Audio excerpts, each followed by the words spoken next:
પાટણમાં અસામાજિક પ્રવૃત્તિઓ કરતા 5 આરોપીઓ સામે કાર્યવાહી। ભૂમાફિયા અને ખંડણીના આરોપીઓને રાજ્યની અલગ અલગ જેલમાં મોકલાયા। પાટણ જિલ્લા પોલીસ વડા વીકે નાઈના આદેશ અનુસાર અસામાજિક પ્રવૃત્તિઓમાં સંડોવાયેલા 5 આરોપીઓ વિરુદ્ધ પાસા હેઠળ કાર્યવાહી કરવામાં આવી છે। આરોપીઓ ખનીજ ચોરી અને મારામારી જેવા ગુનામાં સંડોવાયેલા હતા। એલસીબી પાટણ અને પીસીસી સેલ પાટણ દ્વારા તૈયાર કરેલી પાસા દરખાસ્તને જિલ્લા મેજિસ્ટ્રેટે મંજૂરી આપી હતી।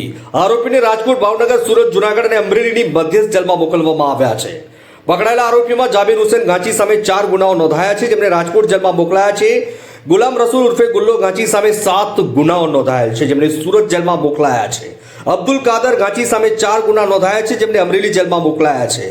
અલ્તાફભાઈ ગુલામ રસૂલ ગાંચી સામે 1 ગુનો નોંધાયો છે, જેમને ભાવનગર જેલમાં મોકલાયા છે। અલ્તાફભાઈ હારૂનભાઈ ગાંચી સામે 4 ગુના નોંધાયા છે, જેમને જૂનાગઢ જેલમાં મોકલવામાં આવ્યા છે। આ તમામ આરોપીઓ રાધનપુર તાલુકાના રહેવાસી છે।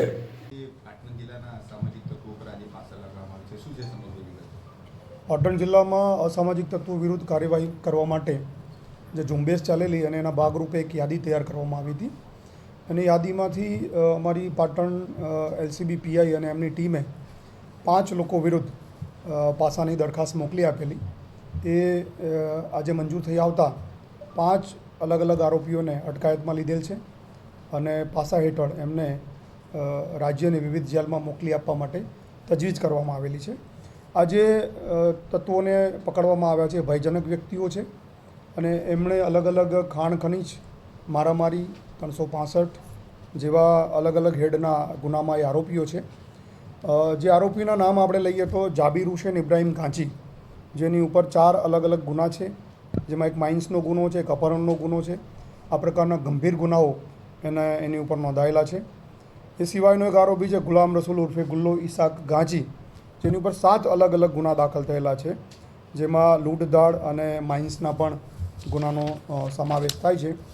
એ સિવાયનો એમનો આરોપી છે એક અબ્દુલ કાદર ઇબ્રાહીમ ગાંચી, એની ઉપર પણ 4 અલગ અલગ ગુના દાખલ થયેલા છે, એમાં પણ માઇન્સ અને 365 એટલે અપહરણનો ગુનો છે। એ સિવાયનો આરોપી છે અલ્તાફ હારૂન ગાંચી, એની ઉપર પણ 4 અલગ અલગ પ્રકારના ગુના દાખલ થયેલા છે।